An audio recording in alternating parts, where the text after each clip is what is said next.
Hi everyone, welcome to a new topic, the Pollard row factorization method. In 1974, John M. Pollard developed an algorithm to factorize a composite number. He called it Monte Carlo method as it generated pseudo-random sequence of integers. Later on, it was called Pollard row method as the residues of sequence of generated numbers modulus n repeats and forms the shape of a Greek letter rho when the graph is drawn. You will see this when we come to the examples. In 1980, R.P. Brent and Pollard used this method to find one prime factor of Fermat's number F8. So why do we need Pollard row factorization method? You are aware factorization plays a very important role in number theory, especially when we are finding the divisors, in computational number theory, in cryptography, in RSA technique, in solving discrete logarithm, in unbounded spaces. So there are so many places where we need factorization of integers. Now, Pollard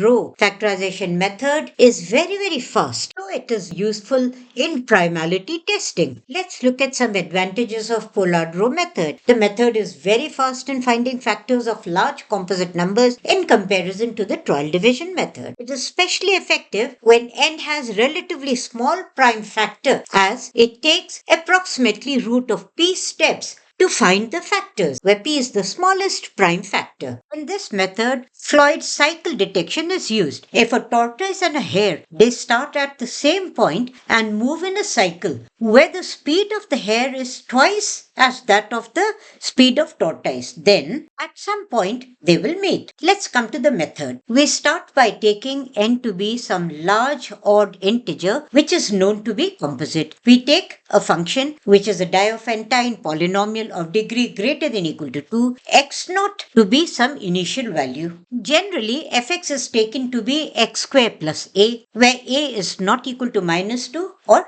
0. Let's say that we want to find the non-trivial factor d of n. Then, as d is less than n, the residues xk mod d will be periodic. This implies there will be residues xi xj such that xi is congruent to xj mod of d, I is less than j, and xi is not congruent to xj when the mod is n. So we choose such x naught a and fx so that the factor d divides xj minus xi, but n does not divide xj minus xi. And that will imply that the GCD of xj minus xi and n is a non-trivial factor of n. It may happen that GCD d is not trivial, that is, it is not equal to 1, and then two cases will arise. GCD is n. In this case, we try different values of x naught a and we take a different function. If the GCD is not n, then d is the required factor. The method fails if the GCD is trivial or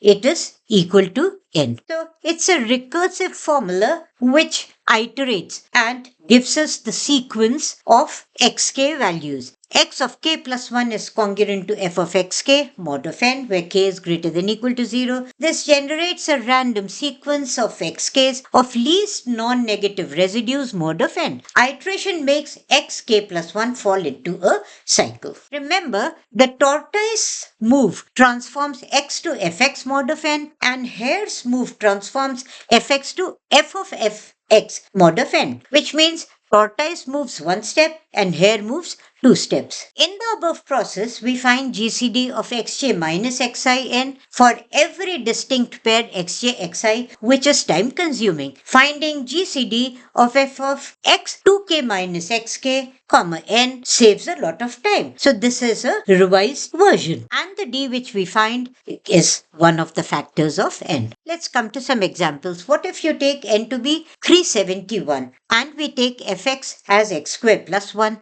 take the initial value x naught as 2, start with x naught is equal to 2 and find f of 2. You see, it will be 5. Now substitute this 5 in your function. You'll get f of 5 is 26. Substitute 26 in the function, you get f of 26 as 677. F of 677 will be 458330. So you go on. Whatever value you get, you substitute in the function. If you write the sequence, you get x0, x1, x2, x3, x4. If you write the sequence, you get the values as 2, 5, 26, 677, 458330. Find their residues mod 371. You will see it will be 2, 5, 26, 306, 145. Now, find the difference of distinct xi's. x2 minus x1, you see is 21. If you find the GCD of 21 and n, which is 371, you see it comes out to be 7. Next, you find the difference of x2 and x3. You will see it comes out to be 280. GCD of 280 and 371 is 7.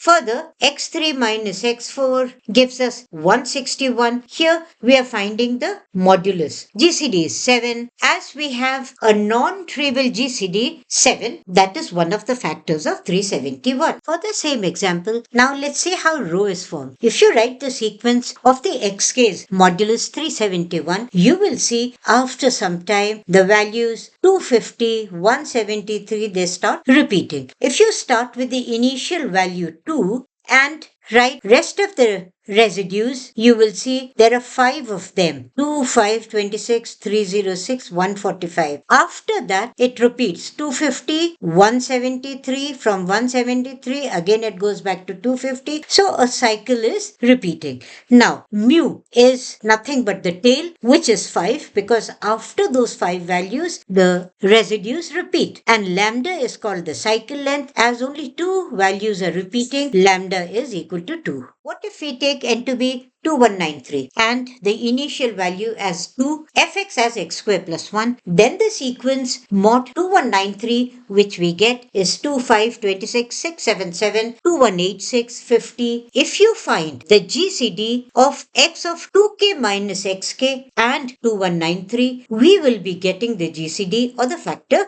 faster. So here we are finding the GCD of x2 minus x1 and 2193. We've taken k as 1. Then the GCD of 21 and 2193 is 3. GCD of x4 minus x2 and 2193 comes out to be 3 again. Hence, we have a non-trivial GCD 3. So that is one of the factors of 2193. In this example, you can see instead of finding the difference of the xk's, we have found the difference of x of 2k minus xk, which speeds up the process. Take n to be 91 and take fx as x square plus 2, the initial value x0 as 2. Write the sequence, you get 2, 6, 38, 1446, 2090, 918. If you find the residue mod 91, you get the sequence as 2, 6, 38, 81, 11.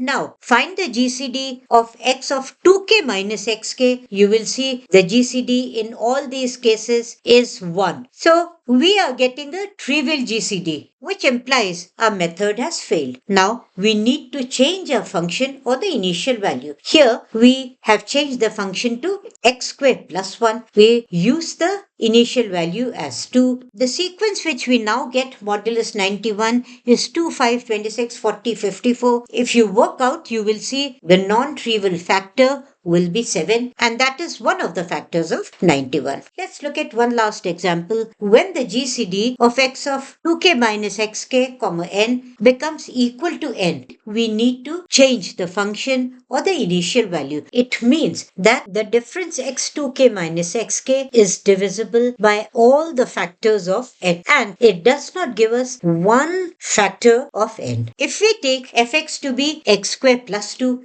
x0 to be 1 and our n is 15, then you can see the sequence 1, 3, 11, 3, 11 mod 15 is formed. Find the GCD. You can see here when we find x2 minus x1, we get the GCD of 8 and 15 as 1, but when we find the GCD of x4 minus x2 and 15, the GCD is 15, which is nothing but n. We will have to change the function or the initial value. If we take the function as x square plus 1 and initial value as 1, we will get one of the factors as 3. You can work this out yourself. Thank you for watching. See you with another interesting topic. Until then.